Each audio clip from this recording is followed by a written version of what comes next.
I am going to compare the RTX 4090, the stock version with the 24 gigs of RAM, and then the 48 gigs upgraded version, the turbo version that I upgrade. I think this is Dell or HP. It's just a generic 24 gigabytes, as generic as it gets. No OC, no special power delivery, comparable to what the 48 gig version is, because those are 450 watt cards. There's no OC on them. They're meant for server workloads. They're meant to be stable.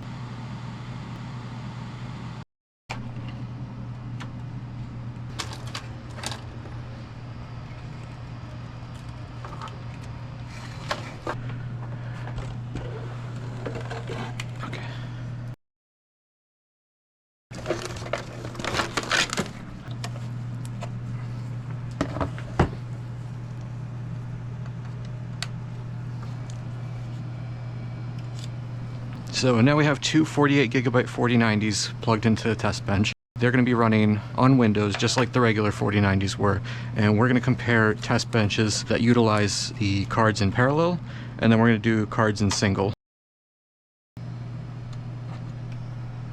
Southbridge. That's not where that is. Both cards are being used. We're seeing about 20 gigabytes of memory on each. So now we're going to start with our benchmarks that we did on Windows 10. We put two GPUs in the system. These GPUs are running X16 by PCIe 4.0. The two GPUs at the top here are the dual 24 gigabyte PNY cards. They are the most bare bone stock cards. That is a good comparison to the 48 gigabyte cards that are also running the 450 watt power limit. So no overclocking on either of these cards. So we'll start with the Cyberpunk benchmark. And so the Cyberpunk benchmark is just in the graphical settings, and you run the benchmark and it just shows you how well you could run your system under certain settings. And so we see both cards run within 1 FPS margin of error. And another single GPU benchmark was the Blender benchmark that you can download, and that gave us the same score essentially within margin of error, and that only ran on one GPU. A single GPU benchmark that we did was 3D Mark, and so let's do Raceway. So Raceway was about 4% worse on the 48 gigabyte 4090. We saw that only ran on one GPU, and you get about 4 less FPS, and the score varies similarly to that. So now let's go to Steel Nomad. Steel Nomad is the same story, about 4% worse and about 4 FPS worse as well. So those are the single GPU benchmarks. I had both the GPUs available to these programs, but they chose only to use one. And so let's do the other three programs, V-Ray, Octane, and the Blender render scene. And so in V-Ray, V-Ray has two different tests. They have the CUDA and the RTX, and then the CUDA one is brought up here. Both cards being used scored in margin of error, 12,800. So the RTX benchmark scored about 17,800 points on V-Ray, and that's using both of the GPUs. So let's go to Octane. Octane used both GPUs pretty heavily, and it scored about 2,600, which is about the same. The 48 gigabyte 4090 scored a little bit better, but I'm going to call that within margin of error. So the Blender scene that I used, available from Blender's website.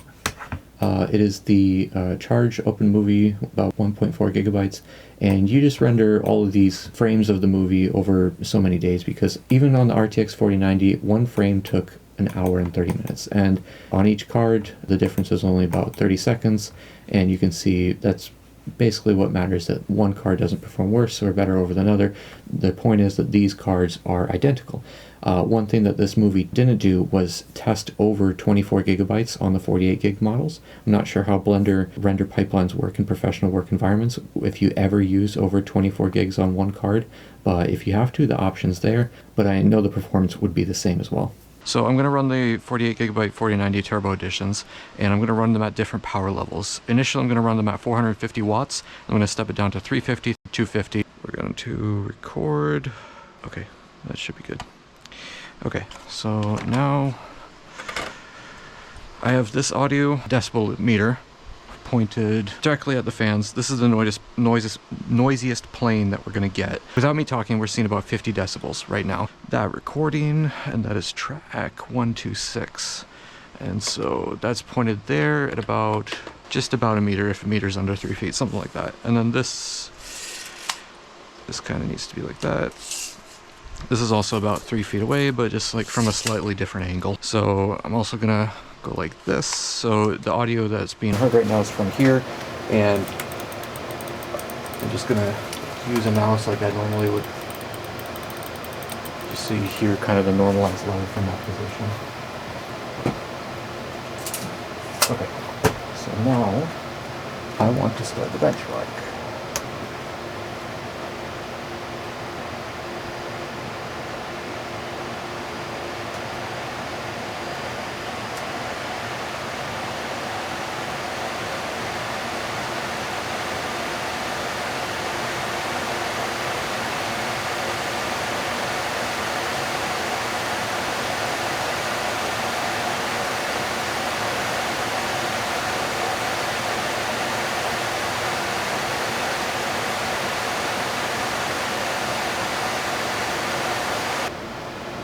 So now we have the card's power limited to 350 watts.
Okay, great. So that's all the tests done.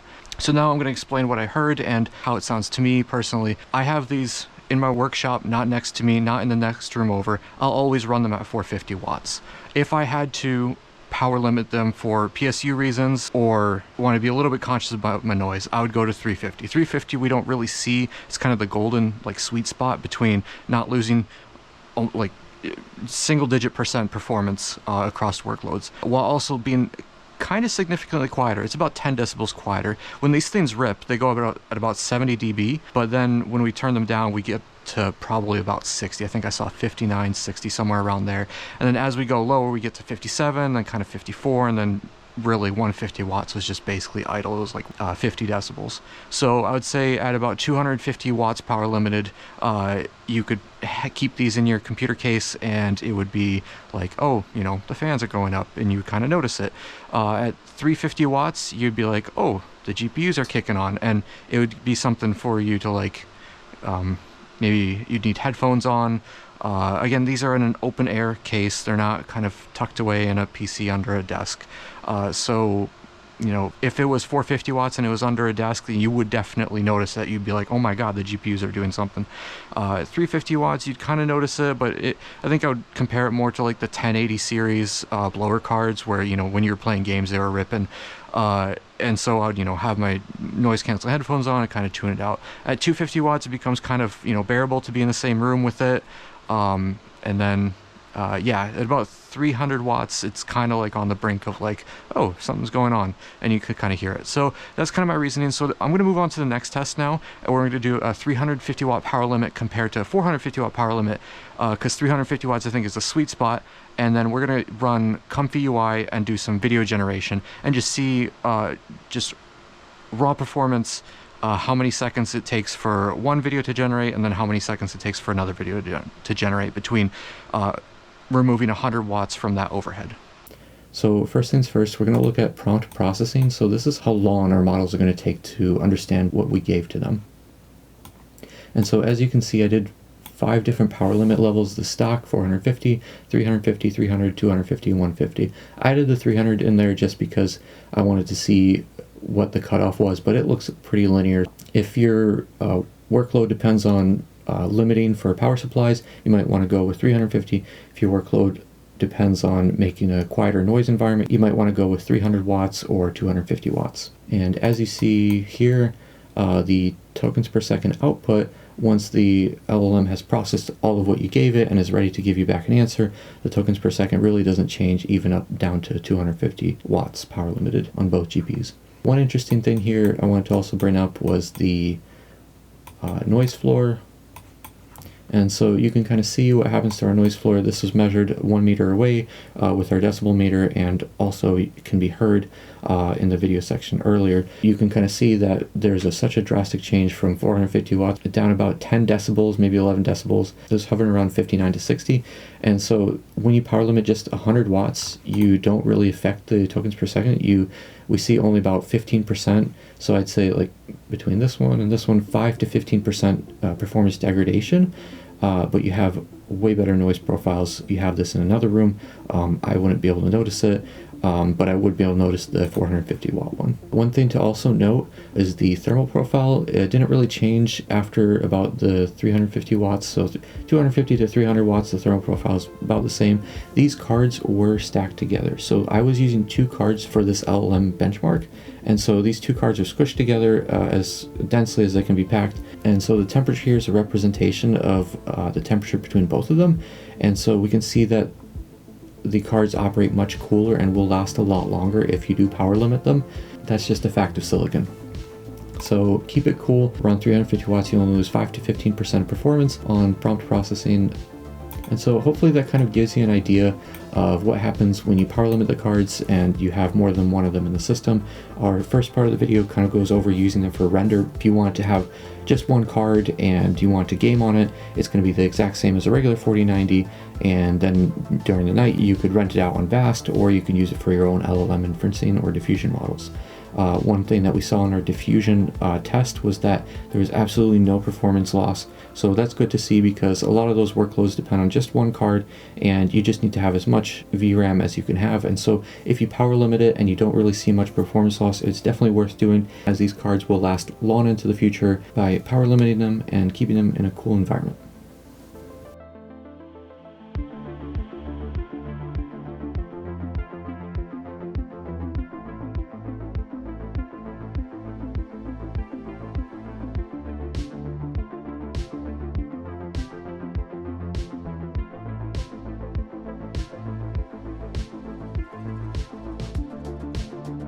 Okay, as we can see, the prompt completed in 463 seconds. So now let's power limit the card.